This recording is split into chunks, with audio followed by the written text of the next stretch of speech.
Hello everybody, my name is Michael Brodeur. I'm back with you again to take you on another piece of the journey through pastorscoach.com. We are talking in this section of teachings about how to build a thriving church. And in the process, we've given you sort of an overview of what a thriving church consists of. We've talked about becoming a thriving leader, how to identify and sustain a thriving mission in your church. And we've also talked about other aspects of how to thrive in Christ. In this section, though, I want to talk about culture.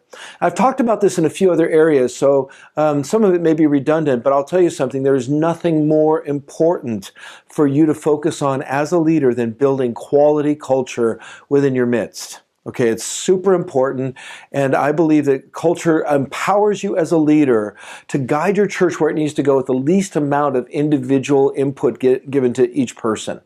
In other words, once you build this idea of culture, like a movement of culture, it really kind of carries you where you want to go. It's like the wind over the ocean. That all you have to do is just put up your sails and you'll be carried to where you want to go. Or it's like a river coming down from a high place to a low place. It's got waterfalls and rapids and smooth areas.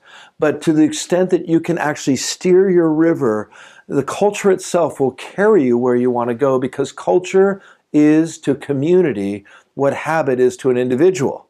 So culture actually becomes this amazing asset that you can harness in leadership if you build it intentionally. And the other issue of culture that you have to remember is that culture is always happening. Either you're building your culture on purpose or you're building it by accident, but you're building it every single day, every single meeting, every single context that you're involved in. The problem with accidental culture is it pulls you in 5 or 6 different directions and it diffuses your energy. It's inefficient, it's ineffective, and it's not very excellent. But if you can actually begin to add purpose to your culture and begin to design it so that it accomplishes what you long for it to accomplish, culture will carry you. It'll actually propel you into the fruitfulness that you're envisioning and desire to build.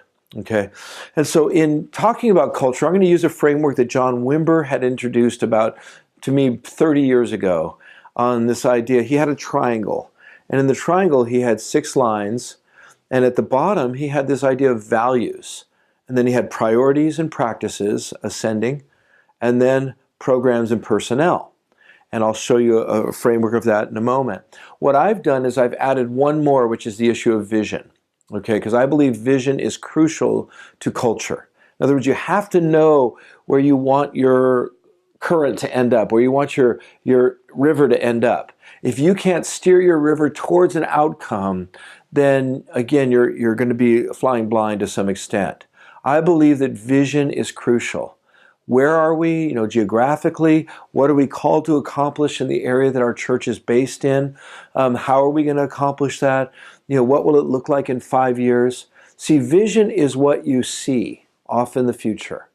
Okay, mission is what you do to accomplish what you see. And mission consists of primary big blocks of achievement with goals and objectives as the sub-blocks of achievement as you move forward. All right? And so vision is super important because it really is the point on the horizon that you're aiming for that guides the sandbagging of your river to the outcome. All right? But let's back off of vision now and go to Wimber's concept of values. Okay, values being crucial is super important. Okay, I've said this before, I'll say it again. Values are the almost indefinable basis by which you judge the relative worth of one thing compared to another. And so values are interesting because they're hard to define, but they do really determine the flavor and the style and the how and the why of what you're doing. And so if you can get your values in place and really get them lined up so that you can be in sync with the people around you, you're going to have the greatest opportunity for unity if you're unified in your values before you're ever unified in your secondary or third level approaches. Okay? And so values, let's just look at a few values. I believe that values are most often words that end in ICY or ITY or NESS. I believe that a value like authenticity is one of the premier values in our culture right now. Hypocrisy is seen as one of the most negative expressions in all of our culture. I'm not just talking about in the church, but I'm talking about everywhere. People don't like hypocrisy, but they love authenticity. How do you build a church that's increasingly authentic? How do you build a church with integrity? Integrity is so important because we want to know that that which is true within is also true without. We want to know that there's consistency between who we pretend to be and who we actually are. Okay? Integrity is super important. Let's say interdependency, that we actually value our need for one another in a very tangible way. Intimacy is another one that I really hold dear. Intimacy is the ability to touch hearts and to share deeper places from within with one another. I believe that intentionality is probably my highest value. I believe that ultimately God is a purposeful God who cares about how things work.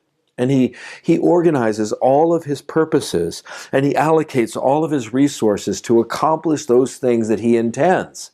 We call that his will, God's purpose. And I believe that God is the most purposeful being in the universe. So what are your values? How do you, as a leader, identify your values, and then how do you share them with your team? And to what extent are your values in your leadership team shared?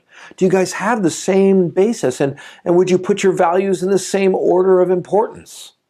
Because all of this matters in terms of the subterranean unity that you long for in order to be a unified team moving together in unified ministry towards a common goal. Okay, and values are the first foundational step in establishing culture. Because ultimately, culture is the combined values, priorities, and practices, along with traditions and symbols and language that bind us together in unity and connect us to our past, our present, and our future. Culture has power. And so I want to encourage you as a leader to harness the power of culture, but culture begins on the foundation of values. What are your values? Can you clarify them? I did a word search on values. I found a list of one person provided a list of 100 different values. If I handed that to your leadership team and they circled 5, would they all circle the same 5?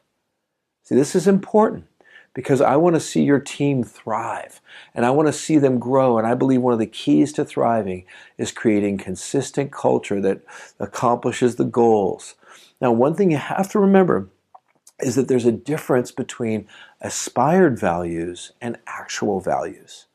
Aspired values is what we say we want, but they're not always the same thing as what we're actually doing.